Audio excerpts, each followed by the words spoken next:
1891টা সিটের জন্য লড়বে হাজার হাজার শিক্ষার্থী, তাই ডিইউ এ ইউনিটের প্রস্তুতি শুরু করার আগে পরীক্ষাটা আসলে কেমন হবে চলো জেনে নেই আজকে এই ভিডিওতে। প্রথমত দেখি ডিইউ এ ইউনিটে কোন কোন ডিপার্টমেন্ট রয়েছে। দেখো, এই ইউনিটের আন্ডারে ঢাকা ইউনিভার্সিটিতে এই ডিপার্টমেন্টগুলো রয়েছে: physics, chemistry, math, applied math, statistics, Tripoli, CSC, applied chemistry, nuclear engineering, pharmacy, biochemistry, robotics. তো এই ডিপার্টমেন্টগুলো তোমার এই আন্ডারে রয়েছে। এখানে কিছু কিছু ডিপার্টমেন্ট আছে যেগুলো আসলে ম্যাথ বেসড, মানে ম্যাথের উপর ফোকাস বেশি। কিছু কিছু ডিপার্টমেন্ট আছে যেগুলোতে বায়োলজির প্রতি বেশি ফোকাস। তো এই স্লাইডটাতে আমি একটু পর আবার আসবো, তার আগে একটু দেখে নিই যে আসলে তোমার এখানে সিট সংখ্যা আসলে কয়টা। 1891টা, যেটা আসলে তোমাকে বলেছে। তার মানে ভিন্ন ভিন্ন ডিপার্টমেন্টে ভিন্ন ভিন্ন ছাত্র সংখ্যা তোমার ভর্তি করানো হয় আর কি। যেমন মনে করো ফিজিক্সে সিট আছে 100টা, কেমিস্ট্রিতে সিট আছে 90টা, ম্যাথে সিট আছে তোমার 130টা, অ্যাপ্লাইড ম্যাথ আমার ডিপার্টমেন্ট, এখানে সিট আছে তোমার হচ্ছে 60টা। তার মানে ভিন্ন ভিন্ন ডিপার্টমেন্টে তোমার ভিন্ন ভিন্ন সিট রয়েছে। টোটাল সিট হচ্ছে 1891টা। এখন তুমি কি আসলে পরীক্ষা দিতে পারবা কিনা, এটা কোশ্চেন সবচেয়ে বড়, যে আমি আসলে প্রস্তুতি নেব কিন্তু আমি কি পরীক্ষাটা দিতে পারবো। দেখো, পরীক্ষার যোগ্যতা হচ্ছে তোমার যদি এসসি এবং এইচএসসি এই দুইটা পরীক্ষার টোটাল জিপিএ যদি 8 হয় অথবা 8-এর বেশি হয়, মানে তোমার ন্যূনতম 8 থাকতে হবে। 8, 9, 10 যদি এমন হয় তাহলে তুমি হচ্ছে পরীক্ষা দিতে পারবা। 8-এর কম হয়ে গেলে তুমি আর পরীক্ষা দিতে পারবে না। কিন্তু এখানে একটা সতর্কতা রয়েছে, তোমাকে এসএসসি এবং এইচএসসির মানে এই দুইটা পরীক্ষার যে কোনো একটা পরীক্ষায় তোমার যদি জিপিএ 3.5-এর থেকে নিচে নেমে যায় তাহলে কিন্তু তুমি পরীক্ষা দিতে পারবে না। তার মানে ইন্ডিভিজুয়ালি তোমার এসএসসি এবং এইচএসসি দুই পরীক্ষায় 3.5-এর উপরে থাকতে হবে জিপিএ, এবং টোটাল জিপিএ থাকতে হবে 8।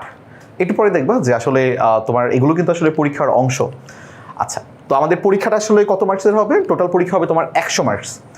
এই 100 মার্কস হচ্ছে তুমি পরীক্ষা দিবা, তুমি নিজে পরীক্ষা দিবা। কিন্তু এখানে কিন্তু ডিইউ এ ইউনিটের টোটাল পরীক্ষাটা হয় আসলে 120 মার্কসের। একটু পরে তোমাকে দেখাচ্ছি ব্যাপারটা আসলে কীভাবে হয়। তো সময় থাকবে কেমন? 90 মিনিট। এই 90 মিনিটে তোমার 60টা এমসিকিউ দিতে হবে, আর তোমাকে লিখিত পরীক্ষা দিতে হবে হচ্ছে 40 মার্কসের। তোমার প্রতিটা এমসিকিউর মার্কস হচ্ছে 1 করে, তাহলে 60টা এমসিকিউ 1 করে হলে 60 মার্কস, আর লিখিত হবে তোমার 40 মার্কসের। টোটাল সময় হচ্ছে তোমার 90 মিনিট। এমসিকিউর জন্য তুমি সময় পাবা 45 মিনিট, লিখিত বা রিটেনের জন্য তুমি সময় পাবা 45 মিনিট। টোটাল হচ্ছে তোমার 90 মিনিট।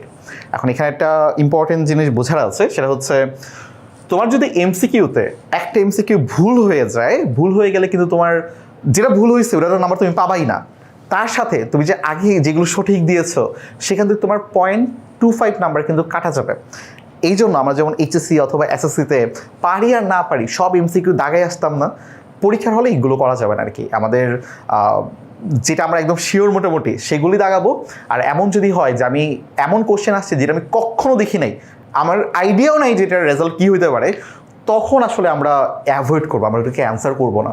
যদি এমন হয় যে 50-50 চান্স তোমার কাছে মনে হচ্ছে তুমি কোথাও পড়েছো এটার অ্যান্সার বি হতে পারে, তোমার কাছে অনেক মনে হচ্ছে এটা হতে পারে বাট তুমি শিওর না, সেই ক্ষেত্রে তুমি একটু রিস্ক নিতে পারো। কিন্তু এমন যেন না হয়ে যায় তুমি কখনোই দেখো নাই কিন্তু তুমি দাগাই ফেলছো, তখন কিন্তু ভুল হয়ে যাবে। তার মানে তুমি সঠিক যেই অ্যান্সারগুলো দিয়েছিলা, যেই মার্কসগুলো তুমি অলরেডি পেয়ে গেছো, সেখান থেকে কিন্তু তোমার মার্কস আস্তে আস্তে আস্তে আস্তে করে কাটা শুরু হয়ে যাবে। এই ব্যাপারটা আমরা অনেকেই জানি না, তখন কিন্তু পরীক্ষার সময় দেখা যায় যে অনেক কম নাম্বার পেয়ে গেছো। এবং এখানে একটা মজার ব্যাপার আছে, সেই তোমার এমসিকিউর জন্য তোমার পাস নাম্বার হচ্ছে 24। তুমি যদি এমসিকিউতে পাস করো, মানে 60-এ যদি 24 পাও, তখনই তোমার আসলে রিটেন খাতা দেখা হবে।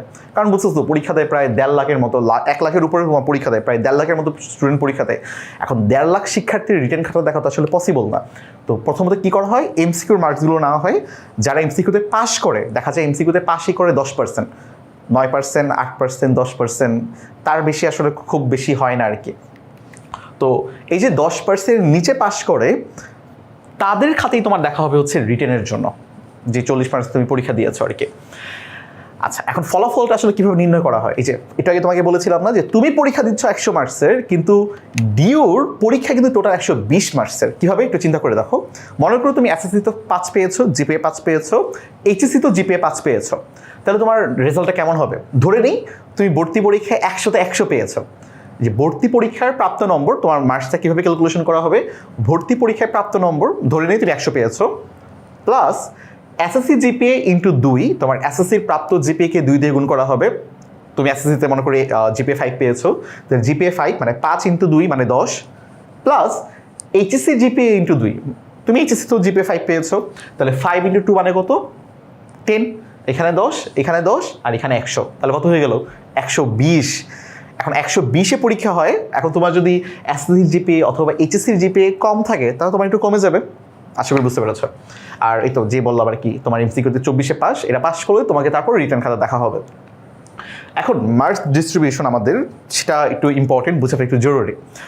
যেমন দেখো আমাদের এই ইউনিটের জন্য তুমি যখন কোশ্চেনটা পাবা, কোশ্চেনে তুমি দেখবা যে 6টা বিষয়ের তোমার কোশ্চেন দেওয়া আছে, তোমার physics, chemistry, biology, higher math, Bangla, ইংরেজি, এই 6টা বিষয়ের তোমার কোশ্চেন তুমি পাবা। এখন সবগুলো কি তুমি অ্যান্সার করতে হবে? না, সবগুলো তুমি পারবে না, তোমাকে 4টা সাবজেক্ট অ্যান্সার করতে হবে, যে কোনো 4টা।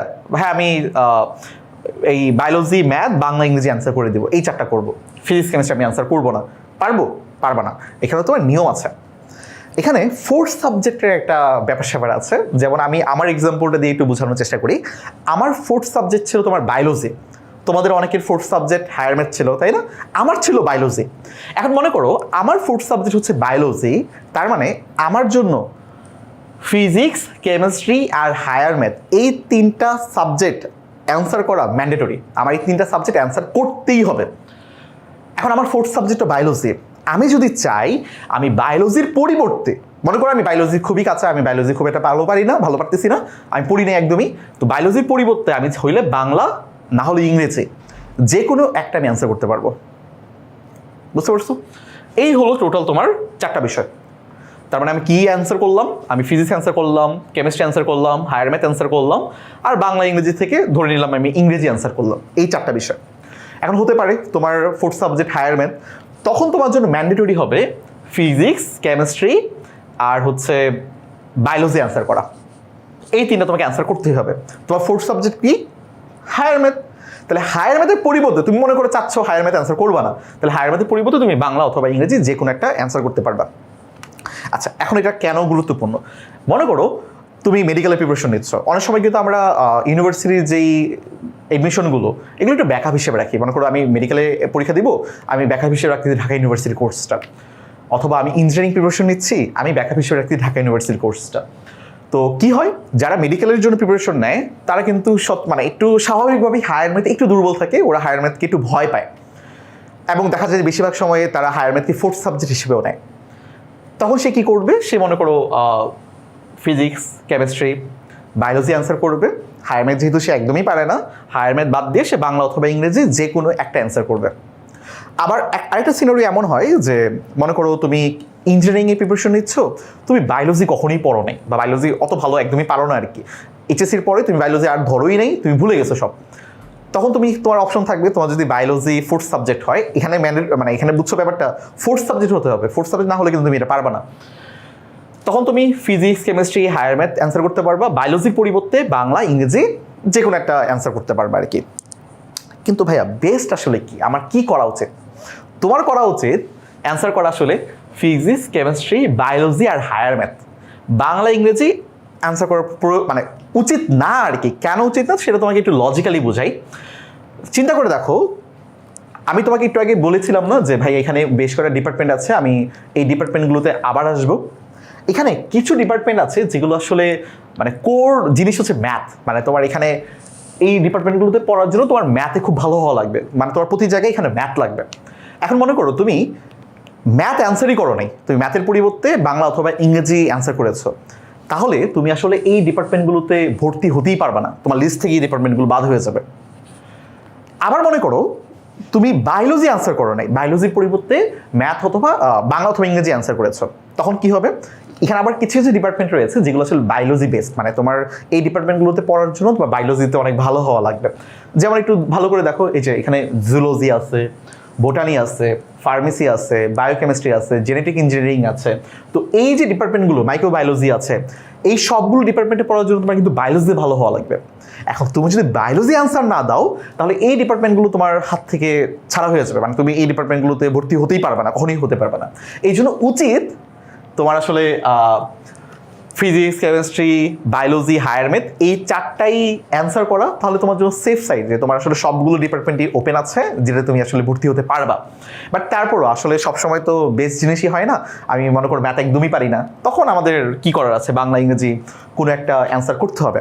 এখন আমি কোনটা অ্যান্সার করব? এখন আমাকে যদি বলো পার্সোনালি, আমি আসলে এই চারটেই তো অ্যান্সার করেছিলাম। বাংলা ইংরেজি আমার কাছে মনে হয় একটু বেশি কনফিউজিং, একটু বেশি ট্রিকি, কোশ্চেনগুলো খুব ট্রিকি করে। এটা হবে না ওটা হবে, এটা অ্যান্সার হবে এটা কিনা, এটা খুব কনফিউজিং আর কি। তো যেটাই অ্যান্সার করো আগে থেকে ভালো করে একটু পড়ে নিও, প্রিভিয়াস ইয়ারের কোশ্চেনগুলো ভালো করে দেখে নিও যে তোমার জন্য আসলে কোনটা বেটার হবে অ্যান্সার করা, মানে কোনটা বেটার হবে তোমার জন্য অ্যান্সার করা, বাংলা নাকি ইংরেজি। তুমি একটু প্রিভিয়াস ইয়ারের কোশ্চেনগুলো দেখলেই একটা আইডিয়া পেয়ে যাবে যে তোমার বাংলা অ্যান্সার করা উচিত নাকি ইংরেজি অ্যান্সার করা উচিত। বেশিরভাগ স্টুডেন্ট ইংরেজি অ্যান্সার করে, অনেকে বাংলা করে, বাট খুবই কম। বাট বাংলা আরও বেশি কঠিন হয়। বাংলা আমি কয়টা কোশ্চেন দেখেছিলাম, বেশ কঠিন লেগেছে আমার কাছে। এই আর কি, আশা করি এখানে বুঝে গেছো যে কোন চারটা বিষয় আসলে তুমি অ্যান্সার করবা। তো মার্কস ডিস্ট্রিবিউশন, এটা তো আমাদের ছিল হচ্ছে তোমার এমসিকিউর জন্য। তো এমসিকিউর জন্য প্রতিটা বিষয়ের জন্য 15টা এমসিকিউ থাকবে। বলা হয়েছে যে আসলে প্রতিটা এমসিকিউর জন্য কিন্তু 1 মার্ক করে, তার মানে 15 × 1 15, এমন চারটা, তার মানে 4 15 হচ্ছে 60। এমসিকিউতে তুমি 60 মার্কস হচ্ছে পরীক্ষা দিবা। এমসিকিউ 45 মিনিট দেওয়ার পরে তোমার থাকবে হচ্ছে পরে পারে তোমার হচ্ছে রিটেন। তো রিটেনের জন্য তোমার হচ্ছে লিখিত ছিল কি টোটাল 40টা, চারটা বিষয় 40, তার মানে পার সাবজেক্টে তোমার হচ্ছে 10 মার্কস করে থাকবে। পদার্থবিজ্ঞানে তোমার 10, রসায়নে 10, বায়োলজিতে 10, গণিতে 10, 2.5 3 এই টাইপের এমন মার্কিং থাকে আর কি। ছোটো কোশ্চেন হইলে 1.5ও থাকে এক একটা কোশ্চেনের জন্য, আর একটু বড় হইলে 2.5ও থাকে, 3ও থাকে। এই হচ্ছে তোমার রিটেনের জন্য। রিটেনের জন্য কোনো নেগেটিভ মার্কিং নাই, কিন্তু এমসিকিউর জন্য নেগেটিভ মার্কিং আছে, এটা আমাদের একটু ভালো করে সতর্ক থাকতে হবে। এখন তোমাদের একটা সবচেয়ে কমন একটা কোশ্চেন যে ভাইয়া ভার্সিটির পরীক্ষাগুলোতে কি আমি আসলে ক্যালকুলেটর ইউজ করতে পারবো কিনা? অ্যান্সার হচ্ছে না, তুমি ভার্সিটির পরীক্ষায় ক্যালকুলেটর ইউজ করতে পারবে না।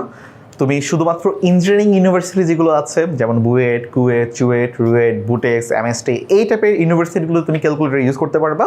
কিন্তু ভার্সিটি যেগুলো Dhaka university, Rajshahi university, Chittagong university, Jahangirnagar university অথবা জিএসটির যে ইউনিভার্সিটিগুলো রয়েছে, কোনো ইউনিভার্সিটিগুলোতেই তুমি পরীক্ষাতে ক্যালকুলেটর ব্যবহার করতে পারবে না।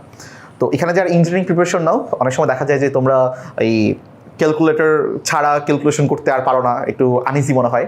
তো তোমাদের কাছে একটা সাজেশন থাকবে, ঢাকা ইউনিভার্সিটির পরীক্ষা শুরু হওয়ার 3-4 সপ্তাহ আগে থেকে ট্রাই করো হাতে হাতে ক্যালকুলেশন করার জন্য।